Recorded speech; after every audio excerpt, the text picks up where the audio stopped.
Assalamualaikum dan salam sejahtera. Kami dari set 15 akan membentangkan tajuk cara-cara meningkatkan penakulan dan tingkah laku bermoral pelajar dalam bilik darjah sebagai seorang guru berdasarkan teori Kohlberg. Kami terdiri daripada 6 orang ahli iaitu Ahmad Faid bin Afifi, nombor matrik P165461, Siti Natasha binti Abdullah P164998, Nur Hamizah binti Harun P164338, Fairuz Hanani binti Ismail P163254, Wan Muhammad Azim bin Wan Suhaizal P165202 dan akhir sekali Nur Nazia binti Roslam P164436.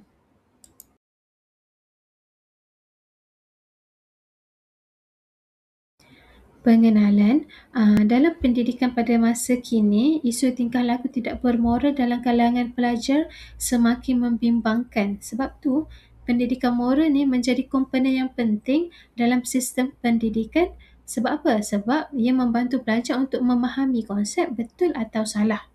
Antara isu tingkah laku tidak bermoral yang sering berlaku dalam kalangan pelajar sekolah adalah gejala buli cyber dan juga fizikal, vandalism serta pelanggaran peraturan disiplin. Isu-isu ni bukan sahaja menjejaskan suasana pembelajaran dekat sekolah, malah memberi kesan negatif terhadap perkembangan emosi, sosial dan juga moral pelajar. Isu-isu ni berlakunya disebabkan oleh pelbagai faktor. Antaranya ialah pengaruh rakan sebaya yang mendorong murid untuk meniru tingkah laku negatif demi diterima dalam kelompok mereka. Selain itu juga kurangnya perhatian dan juga didikan moral daripada keluarga menyebabkan pelajar gagal membentuk nilai dan prinsip yang kukuh. Kelemahan dalam penghayatan nilai moral di sekolah juga serta tahap perkembangan moral pelajar yang masih berada pada peringkat awal menyebabkan mereka cenderung untuk membuat keputusan berdasarkan ganjaran dan hukuman semata-mata tanpa mempertimbangkan aspek keadilan, tanggungjawab dan juga empati. Jadi isu tingkah laku tidak bermoral ni perlu ditangani melalui perkembangan moral pelajar. Sebab apa? Sebab perubahan tingkah laku yang sebenar hanya berlaku apabila pelajar tu mampu berfikir dan membuat pertimbangan secara rasional. Menurut Lawrence Kohlberg, perkembangan moral seseorang tu berlaku secara berperingkat seiring dengan pertambahan usia, pengalaman dan juga kematangan berfikir. Beliau membahagikan perkembangan moral kepada 6 peringkat. Enam peringkat ini pula dikelaskan kepada 3 tahap utama iaitu pra-konvensional, konvensional dan juga pasca konvensional. Setiap tahap ni dia menunjukkan cara berbeza seseorang tu menilai sama ada tindakan tu betul ataupun salah. 6 peringkat teori perkembangan moral Kohlberg. Lawrence Kohlberg membahagikan perkembangan moral kepada 3 tahap utama dan setiap tahap tu mempunyai 2 peringkat. Okay. Tahap pertama ialah pra-konvensional. Pada tahap ni, individu tu menilai sesuatu tindakan berdasarkan akibat segera. Dalam peringkat pertama, peraturan dipatuhi. Sebab apa? Sebab takut dihukum. Manakala dalam peringkat kedua, tindakan tu dianggap betul jika memberi ganjaran ataupun faedah kepada diri sendiri. Okay, seterusnya tahap kedua. Tahap kedua ialah konvensional. Pada tahap ni, individu mula mengambil kira norma masyarakat. Dalam peringkat yang ketiga, individu bertindak baik untuk diterima dan dipandang positif oleh orang lain. Seterusnya peringkat yang keempat. Peringkat yang keempat menekankan kepada kepatuhan terhadap peraturan dan undang-undang demi menjaga ketertiban sosial. Pada tahap terakhir ialah pasca konvensional.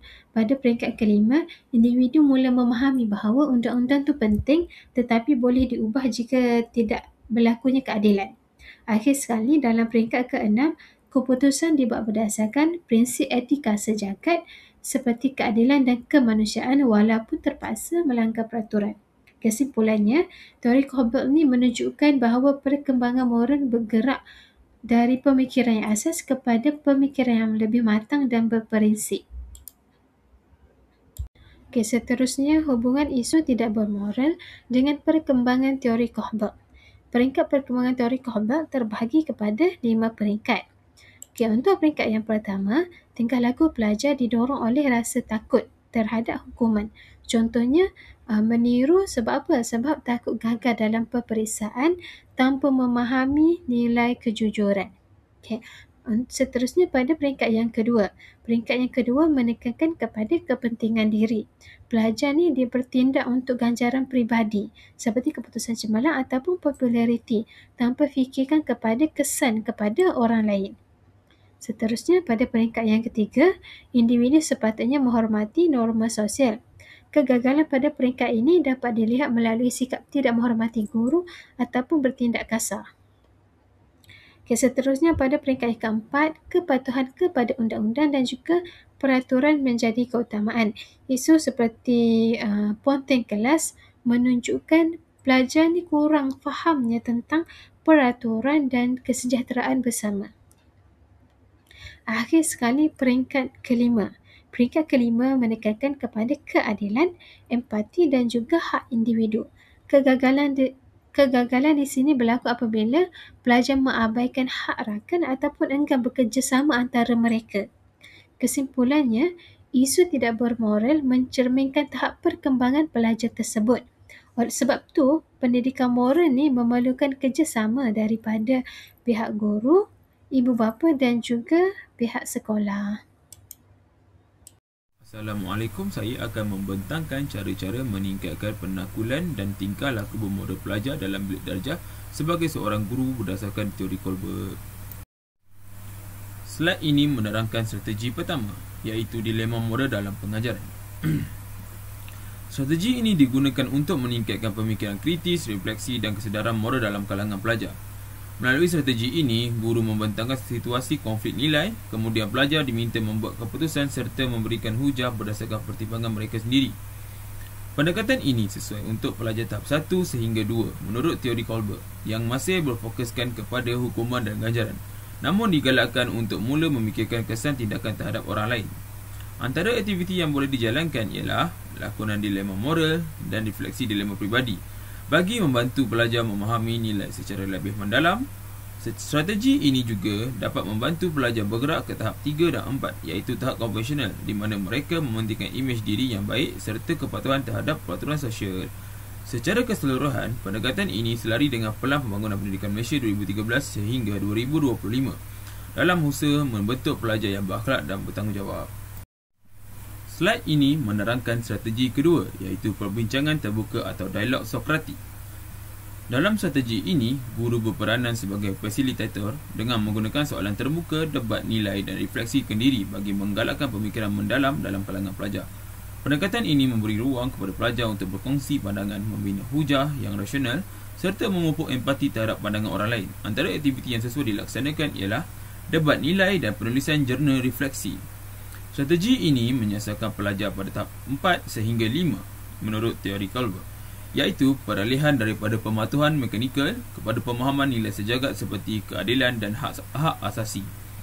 Melalui kajian tempatan dan isu semasa, pelajar dapat meningkatkan kesedaran sosial dan nilai kemanusiaan. Secara keseluruhan, strategi ini selari dengan hasrat Kementerian Pendidikan Malaysia iaitu melahirkan pelajar yang beretika dan bertanggungjawab secara sosial. Slide ini menerangkan strategi ketiga iaitu role modeling di mana guru berperanan sebagai teladan utama dalam pembentukan moral pelajar.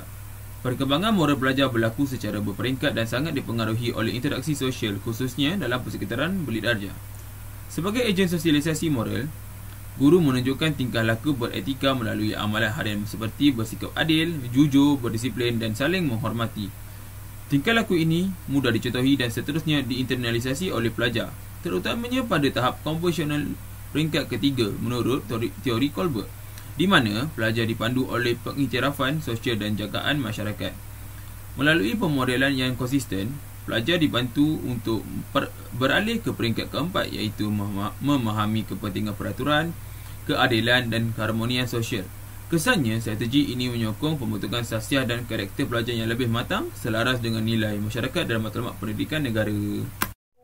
Pada slide ini, saya akan menerangkan strategi keempat iaitu disiplin positif. satu pendekatan pengurusan bilik darjah yang tidak berfokuskan kepada hukuman. Sebaliknya, menekankan kesedaran dalaman, pemahaman dan refleksi kendiri dalam kalangan pelajar. Dalam pendekatan ini, peraturan dilihat sebagai panduan untuk kesejahteraan dan keharmonian sosial. Bukan sekadar arahan yang perlu dipatuhi, guru akan menerangkan tujuan setiap peraturan supaya pelajar memahami rasional di sebalik tingkah laku yang diharapkan. Apabila berlaku kesalahan, pelajar dibimbing melalui refleksi terarah. Bukan dikenakan hukuman secara segera, hal ini membantu pematuhan berlaku secara sedar dan bertanggungjawab, serta mengelakkan pelajar kekal pada tahap pra-konvensional, iaitu patuh kerana takut hukuman atau mengharap ganjaran. Pendekatan ini menyokong perkembangan moral ke peringkat 4, di mana pelajar memahami kepentingan undang-undang dan peraturan serta mendorong kefahaman kritikal ke peringkat ke-5, iaitu kontrak sosial. Kesannya, disiplin positif membentuk pelajar yang berempati, berintegriti dan bertanggungjawab secara sosial. Assalamualaikum warahmatullahi taala wabarakatuh. Yang seterusnya adalah strategi 5, aktiviti kolaboratif dan khidmat masyarakat dari segi konsep dan asas teori. Strategi ini menekankan pembelajaran berasaskan pengalaman sosial, di mana pelajar terlibat secara aktif dalam aktiviti kolaboratif dan khidmat masyarakat bagi memperkukuhkan nilai murni serta pembentukan tingkah laku bermoral. Pendekatan ini selaras dengan teori perkembangan moral oleh Lawrence Kohlberg 1984, khususnya pada tahap pasca konvensional. Pada tahap ini, pelajar mula menilai sesuatu tindakan berasaskan prinsip moral sejegak, bukan semata-mata kepatuhan terhadap peraturan. Melalui aktiviti begini, pelajar didorong untuk membuat pertimbangan moral berasaskan keadilan, bertanggungjawab sosial dan nilai kemanusiaan, sekaligus membantu membentuk insan yang beretika, berempati dan peka terhadap keperluan masyarakat. Assalamualaikum warahmatullahi wabarakatuh. Seterusnya adalah aktiviti kolaboratif dan khidmat masyarakat. Yang pertama, kerja berkumpulan dan perbincangan kes moral. Melalui kerja berkumpulan dan perbincangan kes moral, pelajar dilatih untuk menghormati pandangan rakan dan membuat keputusan secara rasional dan beretika. Yang kedua adalah pembelajaran komparatif. Pembelajaran komparatif dapat membantu meningkatkan empati, tanggungjawab sosial dan kemahiran membuat keputusan bermoral. Yang ketiga adalah aktiviti kolaboratif. Aktiviti kolaboratif dapat menyokong peringkat ke-5, iaitu menekankan keadilan dan kontrak sosial. Yang keempat, penglibatan dalam projek komuniti. Penglibatan dalam projek komuniti dapat memberi peluang kepada pelajar untuk mengaplikasikan nilai moral dalam situasi yang sebenar. Yang kelima adalah pengalaman dalam khidmat masyarakat. Pengalaman penglibatan dalam khidmat masyarakat dapat menggalakkan refleksi moral mendalam serta kesedaran kemanusiaan. Dan yang terakhir adalah aktiviti khidmat masyarakat. Aktiviti khidmat masyarakat dapat menyokong perkembangan peringkat ke-6, iaitu tindakan berasaskan prinsip etika sejagat. Yang seterusnya adalah peranan seorang guru. Sebagai seorang guru, guru mestilah bertindak sebagai pembimbing dan pemudah cara, bukan sekadar penyampai ilmu. Guru juga harus menyediakan persekitaran yang selamat untuk perbincangan nilai secara terbuka dan reflektif.